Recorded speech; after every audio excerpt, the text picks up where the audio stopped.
ದಸರಾ ನೋಡ್ಬೇಕಂದ್ರೆ ಎಲ್ಲಿ ಹೋಗ್ಬೇಕು? ಅಣ್ಣಮ್ಮ ದೇವಿ ಉತ್ಸವ ನೋಡ್ಬೇಕಂದ್ರೆ ಎಲ್ಲಿ ಹೋಗ್ಬೇಕು? ಅಣ್ಣಮ್ಮ ದೇವಿ ಉತ್ಸವ ನೋಡ್ಬೇಕಂದ್ರೆ ಸಿರ್ಸಿಗೆ ಹೋಗ್ಬೇಕು. ಎಲ್ಲಿ ಹೋಗ್ಬೇಕು? ಅಣ್ಣಮ್ಮ ದೇವಿ ಉತ್ಸವ ನೋಡ್ಬೇಕಂದ್ರೆ ಸಿರ್ಸಿಗೆ ಹೋಗ್ಬೇಕು. ದಸರಾ ನೋಡ್ಬೇಕಂದ್ರೆ ಮೈಸೂರಿಗೆ ಹೋಗ್ಬೇಕು. ಉದ್ಯಾನವನ ನೋಡ್ಬೇಕಂದ್ರೆ ಬೆಂಗಳೂರಿಗೆ ಹೋಗ್ಬೇಕು. ಬಹಳ ಅದ್ದೂರಿಯಾಗಿರ್ತಕ್ಕಂಥ ಒಂದು ಪ್ರತಿಭಾ ಪುರಸ್ಕಾರ ಮತ್ತು ಶಾಲಾ ವಾರ್ಷಿಕೋತ್ಸವ ನೋಡ್ಬೇಕಂದ್ರೆ ಅದು ಕರೂರಿಗೆ ಬರಬೇಕು. ನೀವೇನು ಅದ್ರ ಕೇಳಿ ನಾವು ಕೇಕ್ ಹೊಡಿತೇವೆ ಅಂತಾರೆ. ಸ್ನೇಹಿತರೆ, ಭವಿಷ್ಯ ಮಾಡಿ ಇದು ನನ್ನ ಕನಸಿನ 2ನೇ ಕೋರ್ಸು ಪ್ರಸವದ ದಿನ ಅಂತ ಹೇಳ್ಬೋದು. ನಾನು ಬಂದು 4-5 ವರ್ಷ ಆಗಿತ್ತು. ಸುಮಾರು ಈ ತರದ ವೇದಿಕೆಗಳು ಯಾವಾಗಲೂ ವಿಜೃಂಭಿಸಬೇಕಾಗಿತ್ತು. ಒಂದು ಸ್ವಲ್ಪ ಟೈಮ್ ಅನ್ನು ತಗೊಳ್ತು. ಕಳೆದ ವರ್ಷ 1ನೇ ಕೋರ್ಸು ಪ್ರಸವ ಆಯಿತು, ಅದು ಯಶಸ್ವಿನೂ ಆಯಿತು. ಆವಾಗಲೇ ಇನ್ನೊಂದು ಕಾರ್ಯಕ್ರಮನ ಇಂಟ್ರೊಡ್ಯೂಸ್ ಮಾಡಬೇಕು ಅನ್ನೋ ಒಂದು ಅಭಿಲಾಷೆ ಇತ್ತು. ಎಲ್ಲರಿಗೂ ಕಾಲ ಕೂಡಿ ಬರಬೇಕು ಅಂತ ಒಂದು ಶಾಸ್ತ್ರದಲ್ಲಿದೆ. ಭವಿಷ್ಯ ಮಾಡಿ ಅದು ಈಗ ಆ ಒಂದು ಸುದೈವ ಒಳ್ಳೆಯ ಕಾಲ ಈಗ ಬಂದಿದೆ ಅಂತ ನಾನು ಅಂದ್ಕೊಂಡಿದ್ದೀನಿ. ಬಹಳ ಜನ ನನಗೆ ಅಂದ್ರು, ಏನ್ ಸಲ ಪರೀಕ್ಷೆ ಅವಧಿಯಲ್ಲಿ ಏನಿದು ಮಕ್ಕಳ ಡ್ಯಾನ್ಸ್ ಅಂತ ಹೇಳಿದ್ರು. ಏನಿದು ಪರೀಕ್ಷೆ ಅವಧಿಯಲ್ಲಿ ಮಕ್ಕಳ ಡ್ಯಾನ್ಸ್ ಅಂದ್ರು. ಅವಾಗ ನಾನು ಹೇಳಿದೆ, ಇದು ಬರೀ ಕೇವಲ ಮಕ್ಕಳ ಡ್ಯಾನ್ಸ್ ಅಷ್ಟೇ ಅಲ್ಲ, ಇದು ಕೇವಲ ಮಕ್ಕಳ ಡ್ಯಾನ್ಸ್ ಅಷ್ಟೇ ಅಲ್ಲ, ಇದರ ಜೊತೆಗೆ ನಮ್ಮ ಶಾಲೆಯನ್ನ ಅಭಿವೃದ್ಧಿಯತ್ತ ಕೊಂಡೊಯ್ತಕ್ಕಂಥ ಹಲವು ಕಾರ್ಯಕ್ರಮಗಳನ್ನ ನಾವು ಜೋಡಣೆ ಮಾಡ್ಕೊಂಡಿದ್ದೀವಿ. ಅವುಗಳನ್ನ ಎಸ್ಟಾಬ್ಲಿಷ್ ಮಾಡೋಕ್ಕೋಸ್ಕರ ಬರೀ ಕೇವಲ ವಾರ್ಷಿಕೋತ್ಸವ ಅನ್ನೋದು ಬರೀ ನೆಪ ಮಾತ್ರ ಅನ್ನೋ ಒಂದು ವಿಷಯವನ್ನ ತಿಳಿಸಿದ್ವಿ. ಭವಿಷ್ಯ ಮಾಡಿ ತಮ್ಮೆಲ್ಲರಿಗೂ ಗೊತ್ತಿದೆ, ಈ ಒಂದು ವಾರ್ಷಿಕೋತ್ಸವದಲ್ಲಿ ನಾವು ಪ್ರತಿಭಾ ಪುರಸ್ಕಾರ ಅಂತಕ್ಕಂಥ ಒಂದು ಕಾರ್ಯಕ್ರಮವನ್ನು ಮತ್ತೆ ನಾವು ಈ ಸರಿ ಆಡ್ ಮಾಡಿದ್ದೀವಿ. ಬರೀ ನಾವು ಶಾಲಾ ವಾರ್ಷಿಕೋತ್ಸವ ಮಾಡ್ತಾ ಇದ್ವಿ. ನಾನು ಆಗಲೇ ಹೇಳಿದೆ, ಈ ಶಾಲಾ ವಾರ್ಷಿಕೋತ್ಸವವನ್ನು ಮಾಡೋದ್ರ ಜೊತೆಗೆ ಕಳೆದ ಸಾಲಿನಲ್ಲಿ ನಮ್ಮ ಮಕ್ಕಳಿಗೆ 500 ತಟ್ಟೆ, 500 ಲೋಟು, CC ಕ್ಯಾಮ್ರಾ, ಇಲ್ಲಿ ಯುವಕ ಎಷ್ಟು ಹಾಳು ಮಾಡಿ ಹೋಗ್ತಿದ್ರು, ಏನೇನೋ ಬಾಟ್ಲೆ ಹೋಗೋದು, ಕಸ ಹಾಕಿ ಏನೇನೋ ಮಾಡಿ ಹೋಗ್ತಿದ್ರು. ನಮ್ಮ ಇಲ್ಲಿ STMC ಅಧ್ಯಕ್ಷರಿದ್ದಾರೆ, ಅವರ ಟೀಮ್ನವರು ಒಂದು CC ಕ್ಯಾಮ್ರಾವನ್ನು ಅಳವಡಿಸಿದ್ರು. ದಯಮಾಡಿ ಚಪ್ಪಾಳೆ ಹೊಡ್ಬೇಕು, ಅವ್ರು ಜೋರಾಗಿ ಬರ್ತಾರೆ. CC ಕ್ಯಾಮ್ರಾವನ್ನು ಹಾಕಿದ್ರ ಜೊತೆಗೆ ನಮ್ಮ ಮಕ್ಕಳು ನೆಲದ ಮೇಲೆ ಕುತ್ಕೋಬಾರ್ದು, ಅವ್ರು ಚೇರ್ ಮೇಲೆ ಪ್ರೈವೇಟ್ ಶಾಲೆ ಮಕ್ಕಳು ಏನ್ ಕುತ್ಕೊಳ್ತಾರೆ ಹಾಗೆ ಕುತ್ಕೋಬೇಕು ಅಂತ ಒಂದು ಅಂಕುರಾರ್ಪಣೆಯನ್ನು ಮಾಡಿದ್ವಿ. ನಮ್ಮ ಹೆಡ್ ಮಾಸ್ಟರ್ ಇಲ್ಲೇ ಇದ್ದಾರೆ, ವಿ ಮನ್ಬಸನ್ ಸರ್ ಅವರು. ಕಾರ್ಯಕ್ರಮ ಆದ್ಮೇಲೆ ಅದನ್ನು ಅನುಷ್ಠಾನಕ್ಕೆ ರೊಕ್ಕ ಹೊಡೆದ ಮೇಲೆ ಏನ್ ಮಾಡಿದ್ವಿ ಅಂತ ಅಂದ್ರೆ ಮಕ್ಕಳಿಗೆ ಒಂದು ಆ ನವಿಕಲೆ ಮಕ್ಕಳು ಚೇರ್ ಮೇಲೆ ಕುತ್ಕೊಳ್ತಕ್ಕಂಥ ಸ್ಮಾರ್ಟ್ ಟೇಬಲ್ ವ್ಯವಸ್ಥೆಯನ್ನ ನಾವು ಮಾಡಿದ್ವಿ.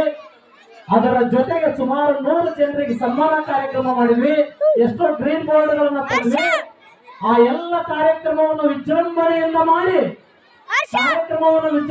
ಮಾಡಿ ಅವರು ಒಂದು ಕನಸ್ಕೊಂಡ್ರು. ಅಲ್ಲೇ ಅದನ್ನ ಎಸ್ಟಾಬ್ಲಿಷ್ ಮಾಡಿದ್ರು. ಏನು ಅಂತ ಅಂದ್ರೆ ದತ್ತಿ ನಿಧಿ ಅನ್ನೋ ಒಂದು ಪರಿಕಲ್ಪನೆಯನ್ನ ಹುಟ್ಟಾಕಿದ್ವಿ. ಕಳೆದ ಸಾಲಿನಲ್ಲಿ ಈ ಒಂದು ದತ್ತಿ ನಿಧಿಗೆ ನಮ್ಮ ವಿವಿ ಮಂಡಲ ಸಂಘಗಳು 10,000 ಕೊಟ್ಟು ಆ ದತ್ತಿ ನಿಧಿಗೆ ಚಾಲನೆ ಕೊಟ್ಟು ಚಪಾಟಿ ದಯಮಾಡಿ ಒಂದ್ಸಲ ಜೋರಾಗಿ. ಹಾಗೆ ನಮ್ಮ ರಾಧಾ ಮಿಸ್ ಅವರು 10,000 ಕೊಟ್ಟರು.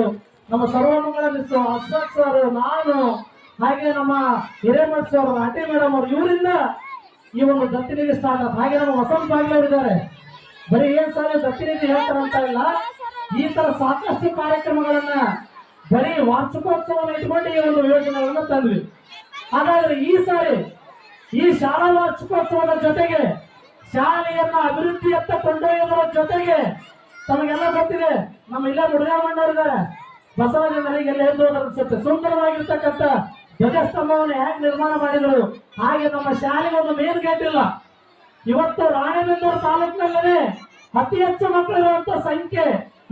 ಮಕ್ಕಳಿರುವಂತ ಶಾಲೆಗೆ ಒಂದು ಸುಂದರವಾಗಿರ್ತಕ್ಕಂಥ ಒಂದು ಮೇನ್ ಗೇಟ್ ಇಲ್ಲ ಅಂತ ಅಂದ್ರೆ ಅದು ಒಂದು ರೀತಿ ಆಭಾಸ. ಇದು ನಮ್ಮ ಪಿ ಸರ್ ಆ ಒಂದು ಸುಂದರ ಗೇಟ್ ಆಗ್ಬೇಕು ಅನ್ನೋ ಒಂದು ಕನಸನ್ನ ಕಂಡ್ರು ನಮ್ಮ ಕೇಶವ್ ಸರ್. ಅಂತರಂಗದಲ್ಲಿ ಅರಿವಾದಡೇನು, ಬಹಿರಂಗದಲ್ಲಿ ಕ್ರಿಯೆ ಇಲ್ಲದ ನಕ್ಕ. ಬರೀ ನಾವು ಮಾಡ್ಬೇಕಂತ ಅಂದ್ರೆ ಆಗಲ್ಲ. ನಾವು ಹೋಗ್ಬೇಕು, ಜನರ ಹತ್ರ ಹೋಗ್ಬೇಕು, ಜನರನ್ನ ಕಾಡ್ಬೇಕು, ಜನರನ್ನ ಬೇಡಬೇಕು, ಜನರನ್ನ ಮನವೊಲಿಸ್ಬೇಕು, ಜನರ ಕಾಲಿ ಹೋಗ್ಬೇಕು. ಅಂದಾಗ ಮಾತ್ರ ನಮ್ಮ ಕನಸು ನನಸಾಗಲಿಕ್ಕೆ ಸಾಧ್ಯ. ಬರೀ ನಾವು ಕನಸ್ಕೊಂಡ್ರೆ ಏನೂ ಆಗಲ್ಲ. ಆ ಒಂದು ಕನಸನ್ನ ಮನಸ್ಸು ಆಗಿದೆ. ಅದು ಏನು ಕೆಲವೇ ಕ್ಷಣಗಳಲ್ಲಿ ಅದರ ಉದ್ಘಾಟನೆಯನ್ನು ಸಹಿತ ಆಗುತ್ತೆ. ನನ್ನ ಸಹೋದರ ಚಮ್ಮನ್ ಅಂತ ಈಗ ಹರಿಹರದಲ್ಲಿದ್ದಾರೆ. ಅವ್ರನ್ನ ಹಿಡ್ಕೊಂಡು, ಅವರ ಸಬ್ ಇನ್ಸ್ಪೆಕ್ಟರ್ ಹಿಡ್ಕೊಂಡು ಅವರೊಬ್ಬರು ಬದ್ರಿನಾಥ್ ಅಂತ ಹೇಳಿ ಆ ಒಂದು ಕಾರ್ಖಾನೆಯ ಮಾಲೀಕರನ್ನ ಹಿಡ್ಕೊಂಡು ಮೇನ್ ಗೇಟ್ ಅನ್ನ ಮಾಡ್ಕೊಡ್ತಾನಂದ್ರು. ಆ ಮೇನ್ ಗೇಟ್ ಆರ್ಚ್ ಮತ್ತೆ ಇಲ್ಲೇ ಇನ್ನೊಬ್ರು ಕುತ್ಕೊಂಡಿದ್ರು ದೊಡ್ಡ ವ್ಯಕ್ತಿಗಳು, ವಿದ್ಯಾಲಯ ಸಾಲಿಮಠ್ ಸರ್ ಅಂತ. ದಯಮಾಡಿ ಸ್ವಲ್ಪ ಬೇರೆ ನಿಂತ್ಕೋಬೇಕು ಸರ್ ನೀವು, ದಯಮಾಡಿ ಒಂದ್ ನಿಮಿಷ ನಿಮ್ ಮುಖ ಕಾಣಿ ನಮ್ಮ ಗ್ರಾಮದವ್ರಿಗೆ. ಜೋರ ಚಪಾಯಿ ತಡ್ಬೇಕಾರೆ ನಮ್ಮ ಊರಿನಲ್ಲಿ ಯಾವುದೇ ಒಂದು ಹಬ್ಬ ಜಾತ್ರೆ ಉತ್ಸವ ನಡೀತಂದ್ರೆ ಬಟ್ಟಿ ಕೇಳಕ್ ಹೋಗ್ತಾವ ನಾವು. ಅವ್ನು 100 ರೂಪಾಯಿ ಕೊಡ್ತಾನಂದ್ರೆ 1,000 ರೂಪಾಯಿ ಕೇಳ್ತಾವ, ಅಟ್ಲೀಸ್ಟ್ ಒಂದು 500 ರೂಪಾಯಿ ಕೊಡ್ತಾನ ಅಂತಂದು. ಆದ್ರೆ ನಮ್ಮ ಸಾಲಿಮಠ್ ಸರ್ ಮುಖ ನಾನ್ ನೋಡಿಲ್ಲ, ನನ್ನ ಮುಖ ಅವ್ರು ನೋಡಿಲ್ಲ.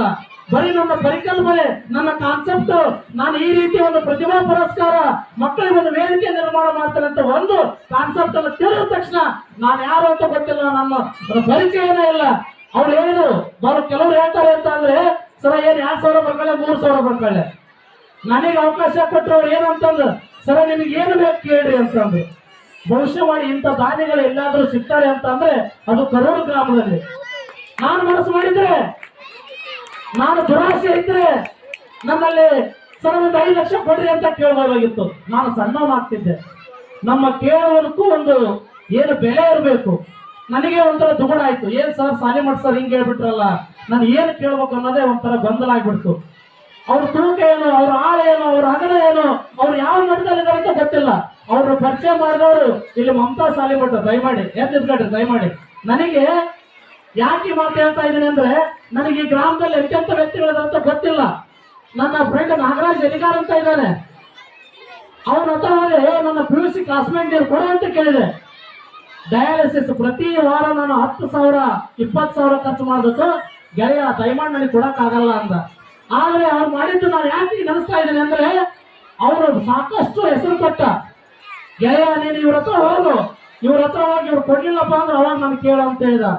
ನಮ್ಮ ಸಚಿನ್ ಎಲಿಗಾರ್ ಆಗಿರ್ಬೋದು, ಸೋಮಶೇಖರ್ ಆಗಿರ್ಬೋದು ಅಂತವ್ರು ಒಂದಿಷ್ಟು ನಂಬರ್ ಕೊಟ್ಟ. ಅವರು ಹೋಗಿ ಕೇಳಿದೆ, ಇವತ್ತೇನು ನಾನು ಮಾತಾಡ್ತಾ ಇದ್ದೀನಲ್ಲ ಸೌಂಡ್, ಈ ಒಂದು ಸೌಂಡ್ ವ್ಯವಸ್ಥೆಯನ್ನು ಮಾಡಿದಂತವ್ರು ನಮ್ಮ ಸೈಂಟಿಸ್ಟ್. ಈ ಗ್ರಾಮದಲ್ಲಿ ಮೊದಲ ಬಾರಿಗೆ ಒಂದು ವಿಜ್ಞಾನ ಕ್ಷೇತ್ರದಲ್ಲಿ PhD ಮಾಡಿರ್ತಕ್ಕಂಥ ಸಚಿನ್ ಎಲಿಗಾರ್ ಅವರಿಗೆ ದಯಮಾಡಿ ಒಂದ್ಸಲ ಜೋರ ಚಪ್ಪಾಳೆ. ಹಾಗೆ ಸೋಮಶೇಖರ್ ಎಲಿಗಾರ್ ಅವರು ನಾನು ಇದುವರೆಗೂ ಅವ್ರು ಮಾಡಿಲ್ಲ, ನಾನು ಈಗಲೇ ವೇದಿಕೆಯಲ್ಲಿ ನೋಡೋದು. ಅವರನ್ನ ಕೇಳಿದಾಗ ಸರ್ ಆಯ್ತು ಎಲ್ಲರೂ 2,000 5,000 ಕೊಟ್ಟರು ಸರ್, ಈ ಸರಿ ಗೋಪ್ನಾಳ್ ಫ್ಯಾಮಿಲಿ ಅವರು ಹೋದ್ ಸರಿ ಸೌಂಡ್ ಸಿಸ್ಟಮ್ ವ್ಯವಸ್ಥೆ ಮಾಡಿದ್ರು, ಇದನ್ನ ನೀವು ಮಾಡಿ ಅಂದ ತಕ್ಷಣ ಅವ್ರು ಏನು ಚಕ್ಕಾರ ಇರ್ತಿಲ್ಲ. ಸರ್ ಮಕ್ಕಳ ಕಾರ್ಯಕ್ರಮ ಮಾಡ್ತಾ ಇದ್ರಿ, ನಾನು ಆ ಶಾಲೆಯಲ್ಲಿ ಬಂದಿದ್ದೇನೆ, ಆ ಶಾಲೆಯಿಂದ ಬಂದಿದ್ದೀನಿ, ನೀವು ಮಾಡಿ ಅಂತ ಹೇಳಿದ್ರು. ಇವತ್ತು ಸೌಂಡ್ ಸಿಸ್ಟಮ್ ವ್ಯವಸ್ಥೆ ಮಾಡ್ತಕ್ಕಂಥ ನಮ್ಮ ಸೋಮಶೇಖರ್ PDO ಎಲಿಗಾರ್ ಮತ್ತೆ ಸಚಿನ್ ಅವ್ರಿಗೆ ನಾನು ಎಲ್ಲ ಗಣ್ಯರ ಪರವಾಗಿ ಅವರಿಗೆ ಅಭಿನಂದನೆಗಳನ್ನು ಸಲ್ಲಿಸ್ತೇನೆ. ಹಾಗೆ ಬಹಳ ಶಾಂತ ಮೂರ್ತಿಗಳು ನಮ್ಮ ಬಸವರಾಜ್ ನಾಗಪ್ಪ ಮುದ್ಯಾಮಣ್ಣವರು, ದಯಮಾಡಿ ಎದ್ದು ನಿಂತ್ಕೋಬೇಕು ನೀವು. ನಾವು ನಿಮ್ಮನ್ನ ಇಲ್ಲಿ ನೆನೆಸ್ಕೊಳ್ಳಿಲ್ಲ ಅಂತಂದ್ರೆ, ನಾನು ಅವ್ರು ರಾತ್ರಿ 10 ಗಂಟೆ ಆಗಿತ್ತು ನಮ್ಮ ಅಧ್ಯಕ್ಷರು, ಸರ್ ಏನ್ರಿ ನೀವು ಒಟ್ಟು ಇಷ್ಟು ಜನ ಭೇಟಿ ಆಗ್ಬೇಕಂದ್ರೆ ಭೇಟಿ ಆಗ್ಲೇಬೇಕು, ನಾಳೆ ಹೋಗಂತ ಬಿಡ್ರಿ ಅಂದ್ರು.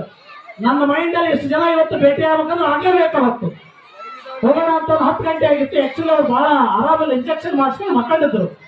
ಹೋಗಿ ಅವ್ರು ನನಗೆ ಅಕ್ಕರ ಬಸಣ್ಣನದರ ಏನ್ರಿ ಅಂತಂದ್ರೆ ಮಕ್ಕಂಡರ, ಏನ್ರಿ ಕರೀರಿ ಅಂತ, ಇಲ್ರಿ ಅವ್ರು ಇಂಜೆಕ್ಷನ್ ಮಾಡಿಸ್ಕೊಂಡು ಮಕ್ಕಂಡರ ಅಂತಂದ್ರೆ, ಇರ್ಲಿ ಬಿಡ್ರಿ ಹಂಗಾರ ಮತ್ತೆ 10 ಗಂಟೆ ಆಗೈತೆ ಮಕ್ಕಳ್ರ ಅಂದ್ರೆ ರೆಸ್ಟ್ ತಗೊಳ್ಳಿ, ನಾಳೆ ಬಂದು ಕೇಳ್ತೇವೆ ಅಂತ ಅಂದ್ವಿ. ಹಿಂಗ ಶನಿವಾರ ಶುಕ್ರವಾರ ನೈಟ್ ಭೇಟಿಯಾಗಿ 10 ಗಂಟೆಗೆ, ಶನಿವಾರ ಬೆಳಗ್ಗೆ ಅವ್ರು 7 ಗಂಟೆಗೆ ಶಾಲೆ ಬರ್ತೀನಿ, ಅವಾಗ ಫೋನ್ ಮಾಡ್ಯಾರ, ಸರ್ ಏನ್ರಿ ನೀವು ಮನೆ ಮಠ ಬಂದು ನಾನು ಮಾತಾಡ್ಸ್ಕೊಂಡು ಹೋಗಿರಲ್ರಿ ಅಂತ ಅಂದ್ರು. ಇಲ್ಲ ಸರ್ ನಿಮ್ಮ ಮನೆಯವ್ರು ಏನೋ ಆರಾಮಿಲ್ಲ ಅಂತ ಹೇಳಿದ್ರು, ಹಂಗಾಗಿ ಮತ್ತೆ ಯಾಕೆ ನೀವು ತೊಂದರೆ ಕೊಡೋದು ಅಂತ ಹೇಳಿದೆ. ಅವಾಗ ನನ್ನೆಲ್ಲ ಪರಿಕಲ್ಪನೆ ಹೇಳಿದೆ, ಸರ ನಾನು ದೇವಸ್ಥಾನ ಕಟ್ಟಾಕ್ ಕೊಟ್ಟೇನೆ, ಜಾತ್ರೆ ಉತ್ಸವಗಳಿಗೆ ಕೊಟ್ಟೇನೆ, ಆದ್ರೆ ಇವತ್ತು ನಮ್ಮ ಗ್ರಾಮದಲ್ಲಿರ್ತಕ್ಕಂಥ ಪ್ರತಿಭೆಗಳನ್ನ ಇವತ್ತು ನಮ್ಮ ಜನರಿಗೆ ಪರಿಚಯ ಮಾಡ್ತಾ ಇದ್ದಾರಲ್ಲ, ಈ ಪರಿಕಲ್ಪನೆ ನನಗೆ ಬಹಳ ಇಷ್ಟ ಆಗಿದೆ. ಹಾಗಾಗಿ ನಾನು 10,000 ರೂಪಾಯಿ ಕೊಡ್ತೇನೆ ಅಂತಂದು ಮೊಟ್ಟ ಮೊದಲ ಬಾರಿಗೆ ನಮ್ಮ ಸುಮಾರು 75 ಜನ ಕೊಡುಗೆದಾನಿಗಳಲ್ಲಿ ಮೊಟ್ಟ ಮೊದಲನೇ ಹೆಸರು ನಮ್ಮ ಬಸವರಾಜ್ ಮುದ್ಯಾಮಣ್ಣವರ ಒಂದು ಹೆಸರಿದೆ. ಅವ್ರು ನನಗೊಂದು ಧೈರ್ಯ ಬಂತು, ಖಂಡಿತವಾಗ್ಲೂ ಒಂದು ಕಾರ್ಯಕ್ರಮವನ್ನು ಯಶಸ್ವಿ ಮಾಡೇ ಮಾಡ್ತೇನೆ ಅನ್ನೋ ಒಂದು ಆತ್ಮವಿಶ್ವಾಸ ನನಗೇನಾಯ್ತು ಅಂತಂದ್ರೆ ಇಮ್ಮಡಿ ಆಯ್ತು. ಸೊ ಇಲ್ಲಿ ದಯಮಾಡಿ ಯಾರು ಅನ್ಯತಾ ಭಾವಿಸಬಾರ್ದು.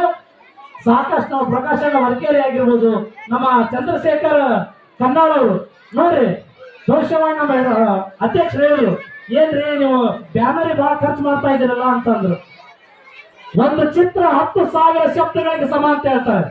ಅನಕ್ಷರಸ್ಥರು ಸಹಿತ ಆ ಬ್ಯಾನರ್ ಅನ್ನು ನೋಡಿ ಏನೋ ಒಂದು ನಮ್ಮೂರಲ್ಲಿ ನಡೀತಾ ಇದೆ, ಏನೋ ಒಂದು ಆಗ್ತಾ ಇದೆ, ಏನೋ ಒಂದು ವಿಶೇಷ ಕಾರ್ಯಕ್ರಮ ಆಗ್ತಾ ಇದೆ ಅನ್ನೋ ಒಂದು ಮನೋಭಾವನೆ ಬರಬೇಕು ಅಂತಂದ್ರೆ ಆ ಬ್ಯಾನರ್ಗಳು ಬೇಕೇ ಬೇಕು. 10,000 ರೂಪಾಯಿ ಬರೀ ಬ್ಯಾನರ್ ಖರ್ಚು ಮಾಡಿದ್ದೇವೆ. ಇವತ್ತು 10,000 ರೂಪಾಯಿ ಬ್ಯಾನರ್ ಖರ್ಚು ಮಾಡಿದ್ದೇವೆ ಅಂತ ಅಂದ್ರೆ ಅದಕ್ಕೆ ಕಾರಣ ನಮ್ಮ ಚಂದ್ರಶೇಖರ್ ಕನ್ನಾರ್ ಅವರು. ದಯಮಾಡಿ ಸರ್ ಎದ್ದು ನಿಂತ್ಕೋಬೇಕು. ಎಲ್ಲರೂ ಪರಿಚಯ ಮಾಡಕ್ಕಾಗಲ್ಲ, ದಯಮಾಡಿ ಕೆಲವರನ್ನ ಮಾತ್ರ ಇಸ್ಮಾಯಿಲ್ ಸರ್ ಹೇಳಿದ್ರು ಅಂತ ಅಲ್ಲ, 75 ಜನಗಳನ್ನ ನಾನು ಸ್ಮರಿಸಕ್ಕಾಗಲ್ಲ. ನಿಮ್ಮೆಲ್ಲರ ಸಹಕಾರ ಇವತ್ತು ಈ ಸುಂದರ ವೇದಿಕೆಗೆ ಸಾಕ್ಷಿಯಾಗಿದೆ ಸ್ನೇಹಿತರೆ. ಇಂಥ ಸಾವಿರಾರು ಇವತ್ತು ನಮ್ಮ ದಸರಾ ಕಮಿಟಿಯವರಾಗಿರ್ಬೋದು, 97-98 ಸಾಲಿನ ವಿದ್ಯಾರ್ಥಿ ಬಳಗದವರು ಸುಮಾರು 6 ಗ್ರೀನ್ ಬೋರ್ಡ್ಗಳನ್ನು ಕೊಟ್ಟಿದ್ದಾರೆ. ಮೇನ್ ಗೇಟ್ಗೆ ನಮ್ಮ ಈಗಾಗಲೇ ವಿದ್ಯಾರ್ಥಿಗಳು ಆ ಬದ್ರಿನಾಥ್ ಅವರ ಮೇನ್ ಗೇಟ್ಗೆ ಒಂದು 50,000 ಆರ್ಚ್ಗೂ ಸಹಿತ ಆಶ್ವಾಸನೆ ಕೊಟ್ಟಿದ್ದಾರೆ. ಮಗನ ಮದುವೆ 22ನೇ ತಾರೀಕು. ಒಂದ್ ವೇಳೆ ಅವರು ಅರ್ಥ ಕೊಟ್ರೆ ಅದು ಇನ್ನೆಷ್ಟು ಖರ್ಚು ಬರ್ತೈತಿ ಅದೆಲ್ಲದಕ್ಕೂ ಸಹಿತ ಕೊಡ್ತೇನೆ ಅಂತ ಆಶ್ವಾಸನೆಯನ್ನ ನಮ್ಮ ವಿದ್ಯಾರ್ಥಿ ಸಾಲಿಮಠ್ ಸರ್ ಕೊಟ್ಟಿದ್ದಾರೆ. ಆದ್ರೆ ಅವ್ರು ಕೊಟ್ಟಾಗ ಆ ಗೇಟ್ ಅನ್ನ ಪೂರ್ಣಗೊಳಿಸಿ ಇವ್ರ ಹಣವನ್ನ ನಮ್ಮ ದತ್ತಿ ನಿಧಿಗೆ ಇಟ್ಟು ನಮ್ಮ ದತ್ತಿ ನಿಧಿಯನ್ನು ಜಾಸ್ತಿ ಮಾಡ್ಬೇಕನ್ನೋ ಒಂದು ಪರಿಕಲ್ಪನೆ ನಮಗೇನಾಗಿದೆ ಅಂತಂದ್ರೆ ಜಾಸ್ತಿ ಇದೆ. ಪ್ರತಿ ವರ್ಷ ಜನರ ಹತ್ರ ಹೋಗಿ ಸರ ನೀವು ದುಡ್ಡು ಕೊಡ್ರಿ, ನಾವು ಶಾಲಾ ವಾರ್ಷಿಕೋತ್ಸವ ಮಾಡ್ತೇವೆ, ಸರ ನೀವು ದುಡ್ಡು ಕೊಡ್ರಿ, ಪ್ರತಿಭಾ ಪುರಸ್ಕಾರ ಮಾಡ್ತೇವೆ, ಸರ ನೀವು ದುಡ್ಡು ಕೊಡ್ರಿ ಅಂತ ಕೇಳೋದು ಬೇಡ. ಪ್ರತಿ ವರ್ಷ ಬರೀ ಮನೆಗೆ ಹೋಗಿ ಕೇಳೋದು ಬೇಡ. ಹಾಗಾಗಿ ಒಂದು 4-5 ಲಕ್ಷ ದತ್ತಿ ನಿಧಿಯನ್ನ ನಮ್ಮ ಇವರು ವಸಂತ ಬಾಗಿಲ್ ಅವರು ಹೇಳಿದ್ರು, ಸರ ಈ ದತ್ತಿ ನಿಧಿಯನ್ನೇನಾದ್ರೂ ಒಂದು 4-5 ಲಕ್ಷ ಆಯ್ತು ಅಂದ್ರೆ ನೀವು ಜನರ ಹತ್ರ ಕೇಳೋದು ಬೇಡ, ಅದರ ಬಡ್ಡಿ ಹಣದಿಂದ ನಾವೇನ್ ಮಾಡ್ಬೋದು ಅಂತಂದ್ರೆ ಈ ಒಂದು ಶಾಲಾ ವಾರ್ಷಿಕೋತ್ಸವ ಆಗಿರ್ಬೋದು, ಈ ಒಂದು ಪ್ರತಿಭಾ ಪುರಸ್ಕಾರ ಅನ್ನೋ ಕಾರ್ಯಕ್ರಮಗಳನ್ನ ನೀವು ಬಹಳ ಸರಳವಾಗಿ ಮಾಡ್ಬೋದು ಅನ್ನೋ ಒಂದು ಐಡಿಯಾಸ್ ಗಳನ್ನ ಕೊಟ್ಟರು. ಹಂಗ ಬಹಳಷ್ಟು ದಾನಿಗಳು ಪಾಪ ನಮ್ಮ ಏನು ಅಧ್ಯಕ್ಷರು ನಮ್ಮ ರವೀಣ್ಣ ಅವರೆಲ್ಲ ರೈತರು. ನಿಜವಾಗ್ಲೂ ನಮ್ಮ ರವಿ ಅರ್ನಗಿರಿ ಅವರೆಲ್ಲ ಆಕ್ಚುಲಿ ನಾನು ಕಾರ್ಯಕ್ರಮದಾಗೆಲ್ಲ ನಮ್ಮ ಪಿ ಸರ್, ನಾವು ಬಣಕಾರ್ ಸರ್ ಒಂದ್ 2-3 ಸಲ ಒಬ್ಬ ದೊಡ್ಡ ವ್ಯಕ್ತಿಗಳನ್ನು ಭೇಟಿ ಆಗೋದು ಸುಮ್ಮನೆ ಅಲ್ಲ. ಈಗೇನೋ ನಮ್ಮ